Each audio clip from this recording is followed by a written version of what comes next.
Welcome to online classes of St. Ossie School. In previous video we had discussed about the classification of resources on the basis of origin, on the basis of exhaustibility, on the basis of ownership and on the basis of stage of development, and we also discussed the problem related with the exploitation of resources. Today we discuss the following points.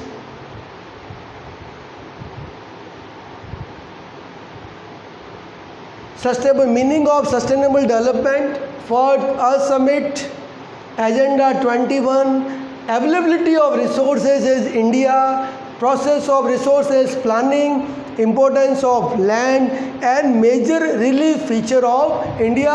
तो आज हम इस video में ये term discuss करेंगे. तो सबसे पहले सस्टेनेबल डेवलपमेंट, ऐसा डेवलपमेंट जो रिसोर्सेज के नेचुरल फ्लो को मेंटेन करता है और रिसोर्सेज के यूज, मिस यूज और ओवर यूज को क्या करता है, अवॉइड, उसे अपन क्या कहते हैं, सस्टेनेबल डेवलपमेंट.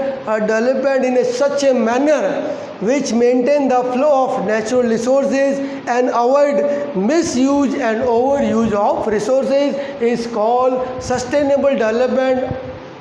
इसी के अंतर्गत वर्ल्ड में फर्स्ट अर्थ समिट, पहला पृथ्वी सम्मेलन ऑर्गेनाइज किया जाता है. और कहाँ किया जा रहा है आप देख लीजिए, ब्राज़ील के अंदर.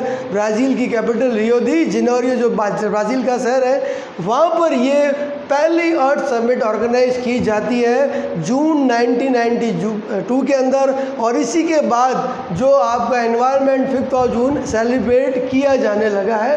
तो this summit was organise in Brazil Rio de Janeiro और जून 1992. आपको डेट्स याद नहीं करनी है. और हेड्स ऑफ 100 कंट्रीज़, इसमें 100 देशों के लीडर्स ने पार्टिसिपेट किया. और इस समिट का मेन ऑब्जेक्टिव क्या था, जो भी करंट इन्वायरमेंटल प्रॉब्लम या प्रोडक्शन से रिलेटेड इश्यूज़ को डिस्कस करना और discuss the problem related with the socio economic development, अर्थात जो सोसाइटी में difference between rich and poor increase हो रहा है उसको रिड्यूस करना. और इसके मेजर अचीवमेंट ये थे, सभी लीडर ने एक डिक्लेरेशन साइन किया. वो किससे रिलेटेड था, global climatic changes and biological diversity से रिलेटेड था. इस समिट के बाद ही ग्लोबल प्रिंसिपल का जो ग्लोबल प्रिंसिपल्स है उनको भी इंट्रोड्यूस किया गया और सभी कंट्री ने अपने लिए एजेंडा 21 बनाया. वो भी कौन सी सेंचुरी के लिए, 21st सेंचुरी के लिए. कैसे डेवलपमेंट के लिए, सस्टेनेबल डेवलपमेंट. तो नेक्स्ट जो हमारा टॉपिक है वो एजेंडा 21. तो एजेंडा 21 क्या है, देखिए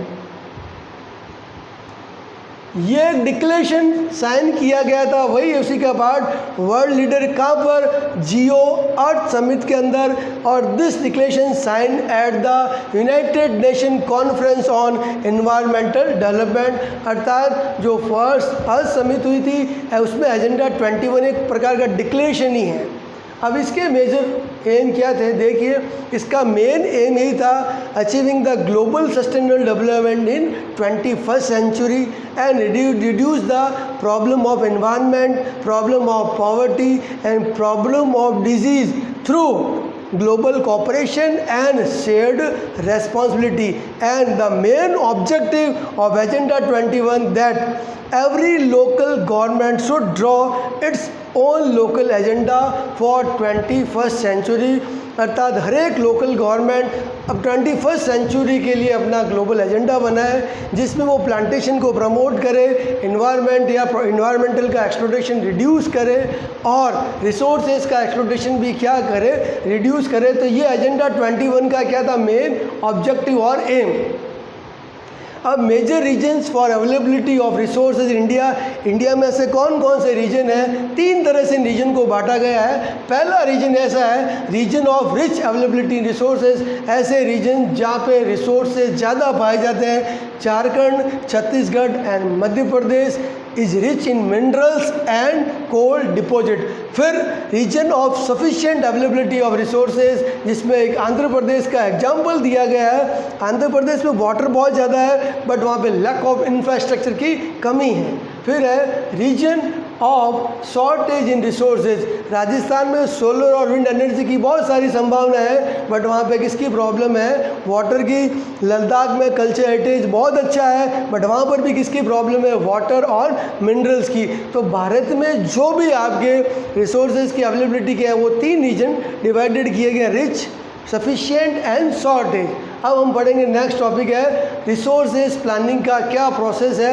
इसमें 3 स्टेप होते हैं, identification and inventory of resources, फिर डेवलपमेंट ऑफ रिसोर्सेज और फिर मैचिंग ऑफ रिसोर्सेज। ये 3 प्रोसेस के अंदर ही रिसोर्सेज प्लानिंग होती है। देखो पहले स्टेप में क्या होता है, this process include the surveying, mapping, quality, quantity and estimation of resources. जो आइडेंटिफिकेशन और इन्वेंट्री का जो प्रोसेस है उसमें रिसोर्सेज की क्वालिटी, क्वांटिटी, उसका सर्वे और उसकी मैपिंग की जाती है। फिर डेवलपमेंट ऑफ रिसोर्सेज, इसमें रिसोर्सेज का डेवलपमेंट किया जाता है 3 तरीके से, टेक्निक के द्वारा, स्किल के द्वारा या इंस्टीट्यूशंस के द्वारा। और जो लास्ट प्रोसेस है रिसोर्सेज का वो है matching of resources. In this process development of resources planning match with the national development plan, अर्थात रिसोर्सेज के डेवलपमेंट के प्लान को अपन किसके साथ मैच करते हैं, नेशनल डेवलपमेंट के प्लान के साथ। Now next topic land resources. Land का आपने नाम सुना ही है, क्या यूज है देखिए, it support natural vegetation and agriculture. Land हमारी नेचुरल वेजिटेशन और एग्रीकल्चर को सपोर्ट करती है। It's also support wild life and human life. It's also support economic activity, सारी इकोनॉमिक एक्टिविटी कहाँ हो रही है, लैंड पे ही हो रही है बेटा।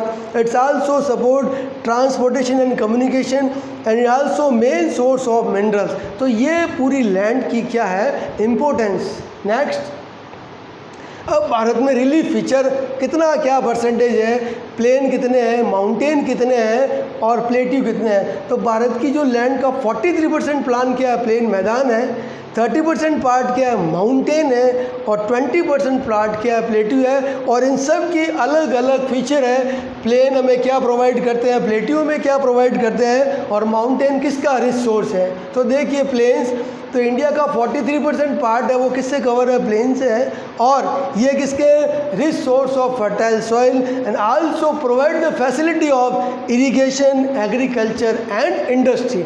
नेक्स्ट आपके माउंटेन है, ये 30% पार्ट इंडिया का कवर करते हैं। ये मेन हमारी जो रिवर है उनका ओरिजिन पॉइंट है और rich source of natural vegetation and provide the facility of tourism. ये हमारे वेजिटेशन के भी रिच सोर्स है और टूरिज्म की फैसिलिटी को भी क्या करते हैं, प्रोवाइड करते हैं। और नेक्स्ट हमारा है प्लेट्यू। भारत की लैंड का 27% पार्ट क्या है, प्लेट्यू है। और ये किसके रिसोर्स है, मिनरल्स के, फॉसिल फ्यूल के और फॉरेस्ट के। तो आज हमने देखो ये टॉपिक्स पढ़े हैं। अब और देख लीजिए आप, land utilisation in India.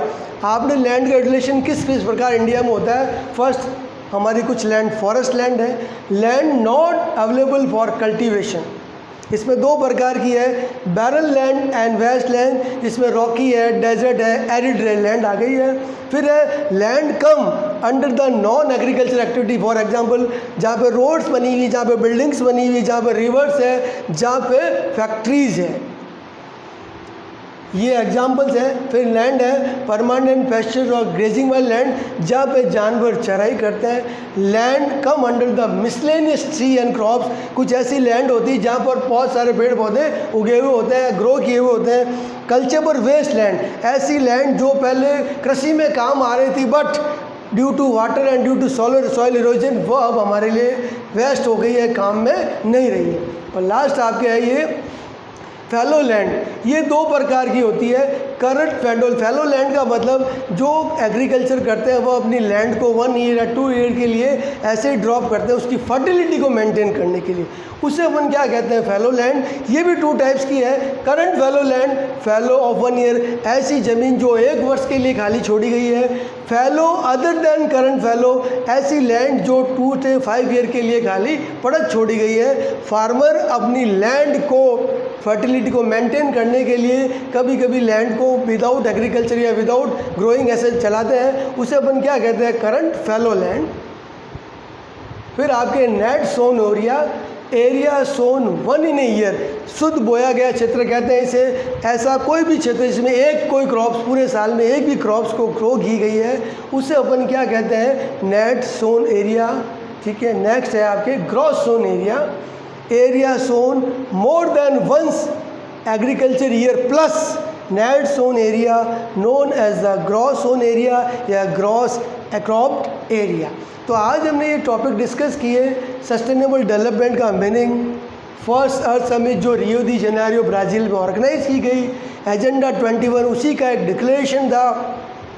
Bharat में रिसोर्सेज की अवेलेबिलिटी के 3 रीजन है, rich, sufficient and shortage. Process of resources planning, identification वाला डेवलपमेंट और matching of resources. Importance of land, land हमारे लिए क्या इम्पोर्टेंस रखती है और major relief feature of India. Thank you student, घर पर रहिए, सेफ रहिए, थैंक यू।